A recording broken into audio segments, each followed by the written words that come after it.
Okay, normally I never do second parts to these, but something really stupid happened. So it's 30 degrees out. It's still winter. It's in New York State. But somehow my iPhone was overheating. You could say that's just from running, like streaming and using it. But it was overheating and it wouldn't let me use it. So the temperature has to cool down before you can use it. So it was still on, but it wouldn't let me interact with it, or I couldn't tell whether it was streaming or not. So I like disconnected the internet to make sure it stopped. But like, it just says temperature needs to cool down before you can use the iPhone. And it had like gotten too hot because, oh, it's sitting in the sun, but it's 30 degrees out. It's 30 degrees, right? It's still winter. There's snow outside. But the sun, I guess, is so strong that it was getting hot. That combined with, obviously, the use of it, maybe. But that's going to be kind of odd. Maybe if you're driving, it's better. I put the AC on, but it's not really that hot. So that was a very odd, bizarre thing. Read that it's in winter and it's causing it to crash with the sun. So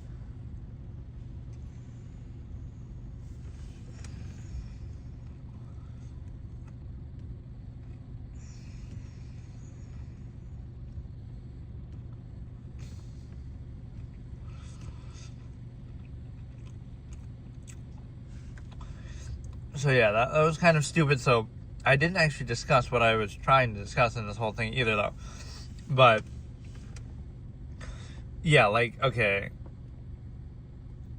So again, we're all victims. Let me say this once. We're all victims of contrivance. So if you try to make other people aware that they are, then they'll try to fight you. They think you're their enemy, or they'll project it. It could be it's your inability to achieve this absolute contrivance. So that's like the emperor has no clothes fallacy, right?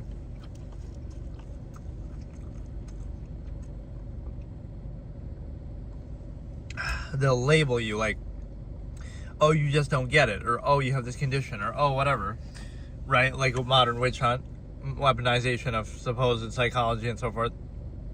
So contrivance is absolute. Our specific contrivance state is unquestionable and absolute. We should be mindlessly just, struggling with it. But it's your fault if you don't get it, or if you don't go along with it, or if you question it, or if you have any reservation, or if you don't do it in exactly the right way, or if you reveal the nature of it to us, or don't adequately put up appearances and things like that. And the whole basis of appearances is interesting, because what it shows is like, okay, appearances are only necessary to fool people who take them seriously. Like, you're aware of the process, they're aware of the process. So why do appearances matter? Oh, they're presenting this appearance to me to make me think a certain thing, regardless of what is true or not. It could be similar to that, it could be different, it could be anything. So if you're aware of the nature of the process, the larger process underneath that, then why would that be necessary? But you take it at face value, you spend critical thinking, you kind of defer to people, people are special kind of thing. But you kind of give them the benefit of the doubt, even though the whole society you live in is inhibited on the basis that people are bad or their nature is bad. And even you're inhibited on that basis, but then you pretend they're positive. Like, which is it? You got to make up your mind. Oh, people are good, then you don't need all this inhibition and restriction and all that. You should be free because people are good, so there's nothing to worry about. Or people are bad, their nature is negative, we have to be constantly inhibited, restricted, so therefore you should be weary. And why would you take people seriously? Because the whole base of your society, see, that premise folds on itself, because it relies that people are bad inherently, so we have to be restrained in every single way. But it also pretends that people are good,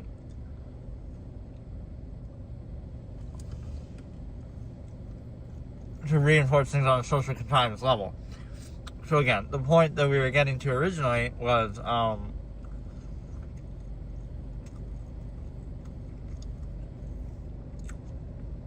this is basically the definition of objectivity. You're always going to be created by a contrivance state. You're always going to be a victim of contrivance. You're always going to be indoctrinated. So if you go along with that, you would go along with anything. So no matter what era you're in, right, you can self-actualize from an inherent base state. You can be objective about it. So what it means is, even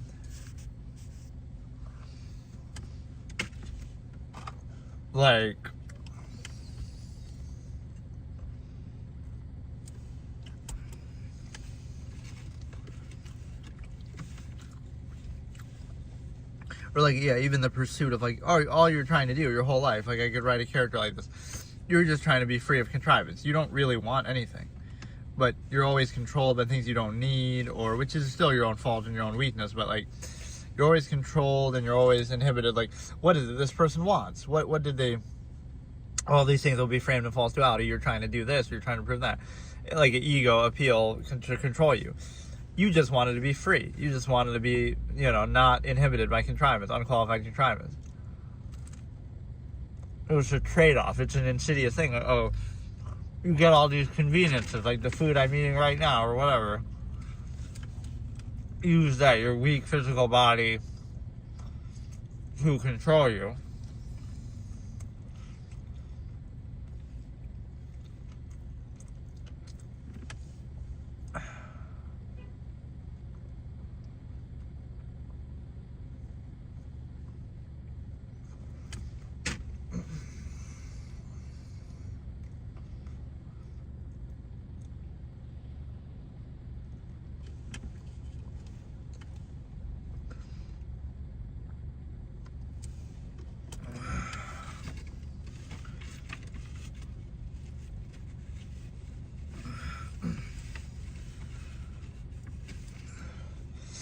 So yeah, again, let me say, we're all victims of contrivance. We're part of contrivance right now.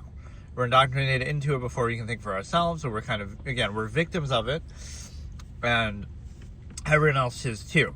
But they're so deeply victims of it that we take that for granted. We kind of just give that a free pass. That's somehow a good thing. We euphemize it. And again, it's not about whether it's positive or negative. We'll kind of look at the overcompensations. It's okay to indoctrinate a child in youth before they can think for themselves if you give them adequate overcompensations, right? Give them toys and this and that. That's not the question. The question is, are you qualified to do that in the first place? What gives you the right to do that, especially within a specific contrivance state? You in your own life, where you lack credibility and certainty, and you're just, there's no like grand absolute. You just had kids because you're just animals and you're engaging in hedonistic acts. Like, there's no special meaning to it, similar to the origin point of like the existence and reality. There is no God, there is no special thing, right? Just like, when you have kids, there is no special meaning. You're just a couple of animals doing what animals do, right? That's fine, but there's no special meaning to it. So what gives you any certain credibility in your society that you yourself are unsure of and still struggling with? And there's no special meaning. So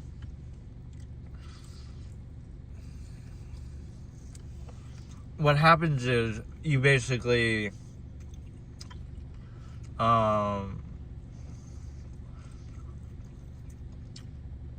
we're all victims of contrivance. If you try to free people from contrivance or make them aware of it, they'll fight you because they associate their identity with it, right? They are proud of it, so that's what social contrivance and gratification is. It's like nothing is impressive anyway. It's just a zero-sum process. Self-interest, you can do it more or less efficiently. But gratification comes from, look at how, hardworking or this or that.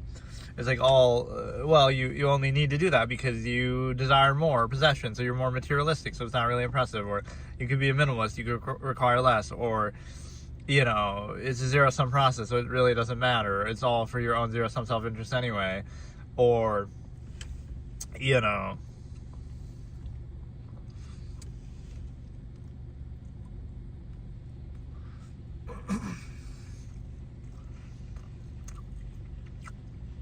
So yeah, they're all victims of contrivance. We're in a contrivance state right now.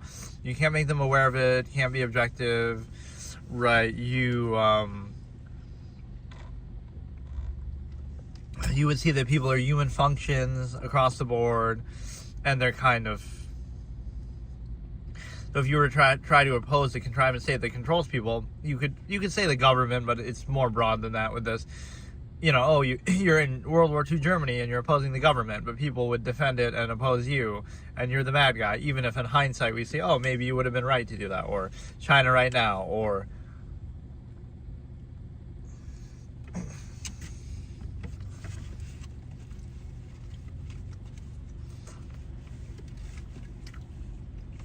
again, any society, any era, any circumstance. So what it means is you would defend anything, you would go along with anything mindlessly. And beyond that, you also have the understanding that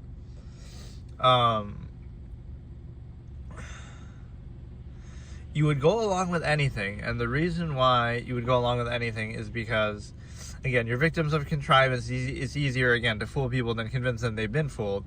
like, you'll go along with something you didn't choose. So if it had been something else, you would go along with that too. Like, there's no real standard being used.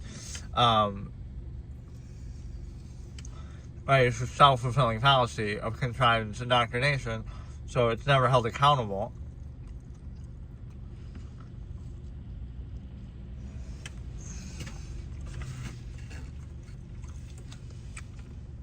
But the other aspect, again, so we're all victims of contrivance. We're surrounded by victims of contrivance. We're in a contrivance state right now.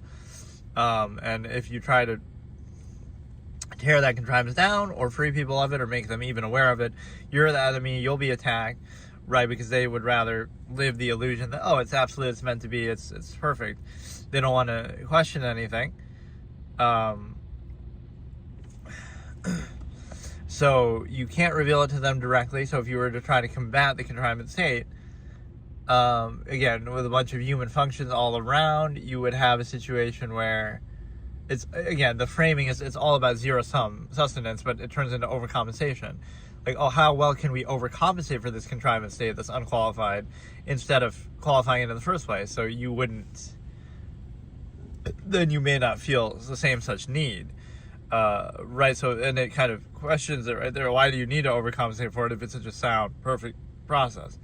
But also, but again, people are so controlled by it for so long before they can think of it themselves and indoctrinated to it. They associate with it, again, like family kind of thing, nearness, posture, non-invasive self is how you determine value. You also are kind of dependent on it. It'll threaten to starve you out, stuff like that, by force. And again, why should that be necessary if it's really a sound process? But also,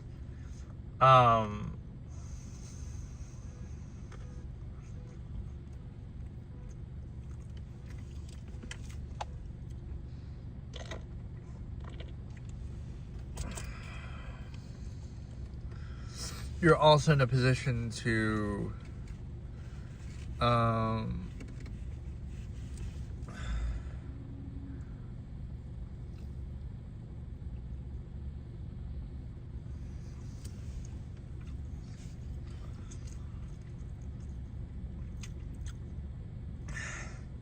again, they'll oppose you, they'll defend it, they associate their identity with it, means, resource, starve out.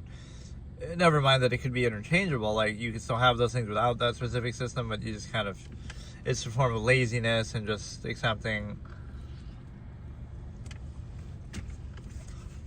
And so at the very least, you'd hold it accountable constantly and never be at peace with it. But people kind of constantly complain about it, but maybe they don't realize the extent to which they actively self-create it. Like, everything you do contributes to the contrivance state that you're part of. You buy a phone, that builds up a big phone company. You use self-checkout. Now you'll lose your job because of that. Right, everything is self-created. And so,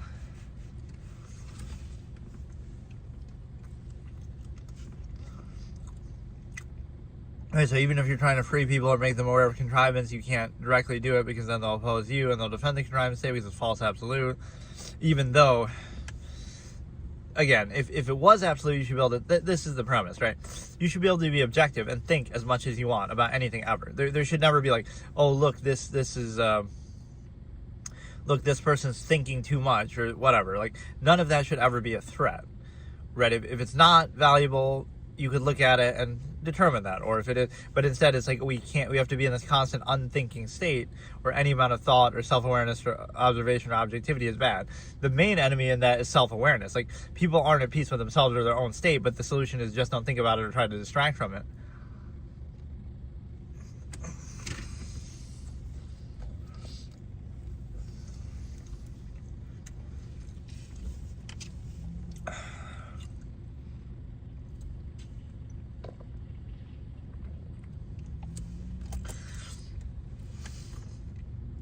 So I really didn't recap the movie at all that I was supposedly trying to talk about. He's just not that into you.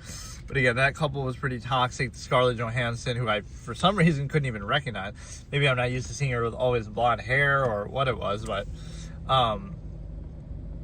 Bradley Cooper and Scarlett Johansson are toxic as hell. They are, you know, one of them is cheating on their partner. Even though, again, I give him credit at the beginning that he keeps saying that, like, I'm married and I have to not do this. We shouldn't hang out. So she persists, and then she acts like the victim towards the end, like, oh, he's a piece of shit for cheating on his wife in front of her. But, like, you knew that. He said that from the beginning. So, like, what do you mean? He says, I have a wife, and you still keep pursuing him, and you pressure him, and you keep calling him, and you keep, you know, teasing him. So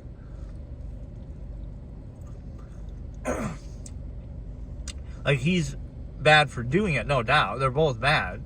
But I don't understand. Like, he's married, and she's, because it's up to her. Like, okay, he's married. He's just, that's it. He'll go home to his wife, and that's it. She has to initiate it. He's not like, you know, you can't just make her do anything. So, and to his credit, he had some resistance to it. His initial reaction was, I have a wife, we better not do this, we better not be friends or talk or whatever. Right, so that would be the end of it. She has to pursue it. So Scarlett Johansson in that movie is completely toxic. And then again, she gets mad. Oh, you know, in the office, because they were making out with the wife and stuff. He was making out with the wife. It's like, but you knew that. I mean, you knew that he had a wife. You knew they were together. Like,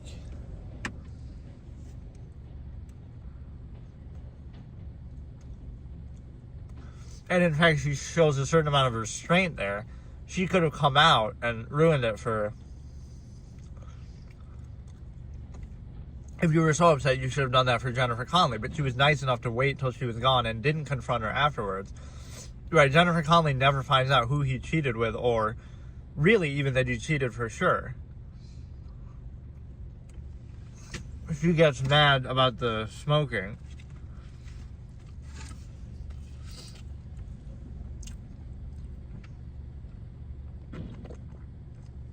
And poor Javier is catching strays.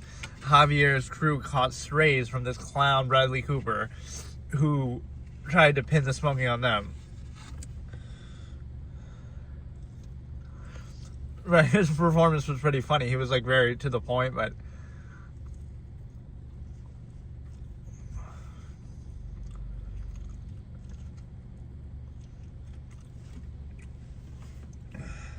right, like, just because your husband's a piece of shit, don't take it out on Javier, dude. But yeah, her acting was very good. Her character, it just kind of stood out to me. There's something, she has like a certain aura that's effective there. It's like something sullen, something depressed, something even outside of the events of the story, right? It's something deeper than that. It precipitates the events. Her father died of lung cancer. Maybe that was a long time ago. Maybe it wasn't. She's even saying she's not fun anymore. So it wasn't about the fact that he's smoking, or it's not about the fact that he's cheating, right? It's actually interesting how that's framed. Her behavior and her demeanor, even from the beginning of the movie, that's almost the cause of it. She's like kind of a little cold, or she's already a little depressed, and she's not super fun. That's the reason why he would feel compelled to cheat. Or that's the reason why... So like, this is where communication, like, as a fetish expert from the past, clearly, my most viewed video on this channel is the fetish video. Me explaining, like, a foot fetish. Like, this is the thing you do in relationships, even though they are artificial and contrived, and I wouldn't necessarily recommend a uniform monogamous society to force that on people, because it's not natural at all. Not a one-size-fits-all, but it's a good construct to control people, so I get why it's propagandized in such a way. But the point is, if you are going to be in a contrived state like that, then at least do this. Be very communicative, because what are you going to do? It's artificial. You have to constantly uphold and contrive it. So all it would have taken in that relationship is like, you know, hey, you're not fun anymore. We should do something fun. Go out more, hang out more, do a little role play, foreplay, dye your hair blonde since he was down bad for that chick. Like, you know, spice it up. So if you're going to try to create a false absolute, but instead it's like, oh, you're embarrassed to do that. So you're embarrassed to do it, but then that leads to worse things later. Like, same thing like with Jennifer Aniston's character. It's like all these apprehensive women who are maybe with all due respect, used to being coddled or privileged in society, and oh, they won't take the initiative, and oh, they expect. No, like at some point, she wants to be married, but oh, she waited. After 2 years, she waited 5 more years. You wait 5 years to mention it, right? When you supposedly want to get married. It's like, maybe that's your fault. Maybe you should have mentioned it. Like,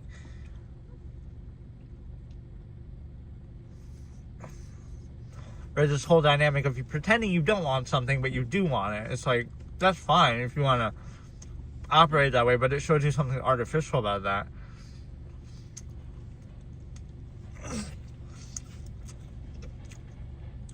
But that couple wasn't toxic at all, right? Jennifer Aniston, because that guy was just a good guy, and then she overreacted a bit to breaking up, but, you know, that's kind of her fault, because, again, you got to bring it up earlier. I mean,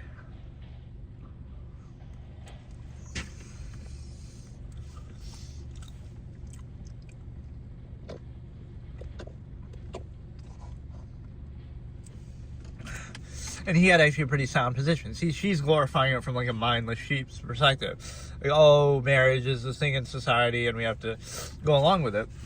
He actually had some pretty strong, you know, position on it. Not about whether you're right or not, but that he's at least giving a good explanation. She's just like, oh, we should get married just because society tells us to and we're mindless sheep. He's thinking, oh, no, it's just a construct. It's made up. It doesn't matter. Right, so it's like the long-form postulate versus just initial mindedness. You don't even know what it is you want or why you want it. You just treat it as absolute, indignantly insist upon it. Versus somebody who actually uses their brain and has a position on something that'll sometimes be mocked and ridiculed. Like, oh, that kind of alienates people who are mindless sheep. But wouldn't that have more credibility? So you don't want to think, and you even mock and ridicule the idea of thinking. And you just mindlessly go along with whatever's in front of you because, oh, thinking is hard. Versus somebody who does have a nuanced, well-thought-out position. That doesn't mean they're right. It just means they have more credibility because they've actually thought about it.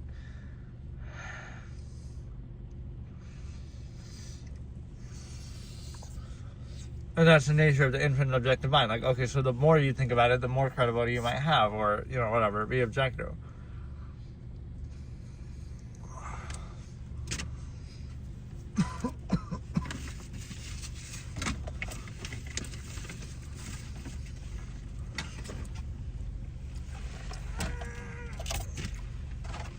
The one couple I didn't care about at all with the whole Facebook and shit, I didn't even understand that plot line.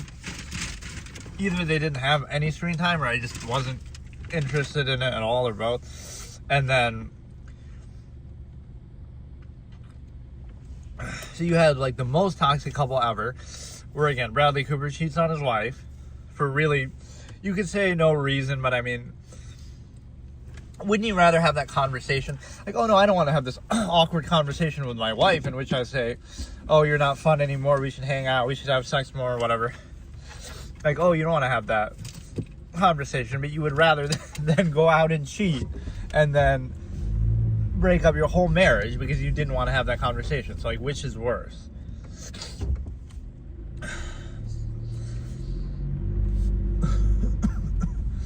Right, so you would have rather had that, and then maybe the conclusion is, you know what, it's not working out, we're going to break up. But yeah, I love that. The stimuli acme bypassing thought, like all this conflict, all these fights, like, oh, why not just be direct about it? You can't be direct because you can't be honest with yourself about it, because you yourself are being controlled by it too. And the way that you're being controlled is pretty simple, because it's basically, you know, you don't want that either, right? You pretend you want to specify to one person, but you really don't want that in your inherent nature. And you might think, oh, I'm committing one of my own fallacies, assuming intent. But it's kind of more the nature of the process, right? You can do that if you want, but it's, again, it's not uniform. So when I say you, I mean like the average person in society. There's no such thing that says out of 8 billion people on the planet, all of them want to be with one person in a monogamous relationship. There's no such, you cannot do that, right? There's so much variation. They might not be interested in sex at all. They never want to have sex. They don't care about sex. Or they might just sleep around with a bunch of random people. Like, it's impossible to uniformly say that. So it's the pressure of society, right? It's not even a fault of the individual. It's just like, that's, if people are consensually doing that, right, what can you say about that? Like, okay, somebody doesn't care or doesn't want sex or doesn't, I don't know, or is an open relationship or whatever the case may be. Like, again, the one size fits all is very contrived, and that's why people struggle against it. But it's like, oh, you're struggling to find true love, not that you're struggling to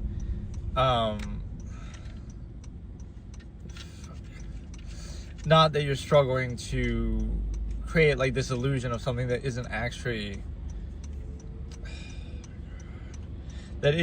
real. It's just more something, again, that's used in a way to control you. Right, like it's easier to organize society that way, or it's easier to create a family system that way, or whatever it is, but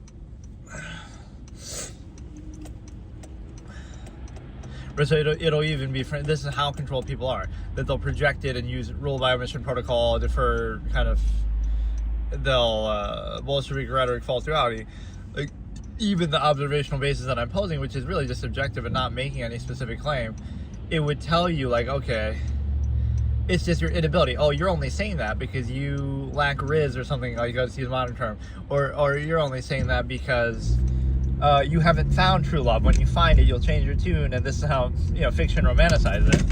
That may seem, oh my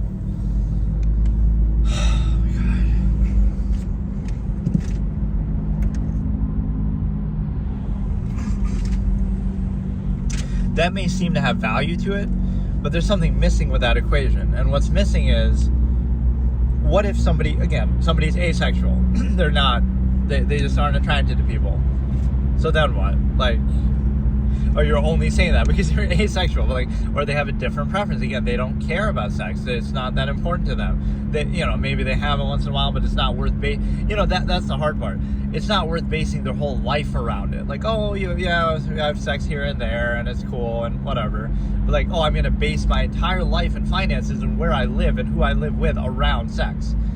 Now, you know, romanticized as that may be, doesn't that sound a little stupid? And again, not that you can't do it, but that you can't uniformly say, oh, everybody wants to do that. Everybody wants to base their entire existence around this half-assed inherent hedonism of living with a part. Again, that's the part that you would question. Like, it's hard to really force people to do that, right? That's why so much social engineering is necessary. You have to live with the other person. You have to base your whole life around the other person, based on this inherent hedonistic thing that you kind of dance around, overcompensate, and system on. That is kind of a tough thing to argue for, and it's, again, whenever something's emphasized so much in society, it's not something people would naturally do. Would people naturally do what we do in relationships? Like, even with all that indoctrination, people still cheat and, you know, whatever, but it's the cheating that's part of the problem. Like, if you want to be in an open relationship, just say it, and most people might, and that would be, you know, what it is. But, you know, it's like you pretend you want something you really don't, and then, like, what's worse, right? Would you rather have somebody pretend, you know, be in a committed relationship and then cheat, or would you rather from the beginning just say, I want an open relationship, I don't want to be committed, tied down, and then either you could accept or reject it? This is what the absolutist does, right? You'd be direct about it. It's not about one or the other. It's like you'd be open and direct from the beginning, and you wouldn't pretend. And therefore, the corresponding conflict of contrivance would not be there, because, okay, now there's no cheating because you're creating a form where, okay, you are open and that's fine. Or, you know, or if you do commit to one person, then you would really commit. And if there's any doubts, then you would discuss that before you would just go out and cheat. So this notion of, like, I don't know. So yeah, that's why, like, you can't feel sympathy for anybody there. It's like, oh, I couldn't help myself, I couldn't control myself, it just happened. Like, what are you, an animal? And of course you are, but like, what are you, an unthinking animal? Like, you can't. Yes, it's a choice. Like, what, you had to have sex with that guy? You had to cheat? You had to be a home wrecker? Like, no, you don't have to do any of that. You know what I mean? Like, it's all a choice, but you try to shirk away from responsibility. That seems wild to me, though, that, you know, because it's something you're supposedly treating with high esteem, right? So, like, again, it's just sex. It's just inherent hedonism. But if you want to place undue emphasis, oh, no, it's love, it's meant to be, and then, oh, you cheat, or, oh, it's, you fight all the time, or it's made up of some artificial thing.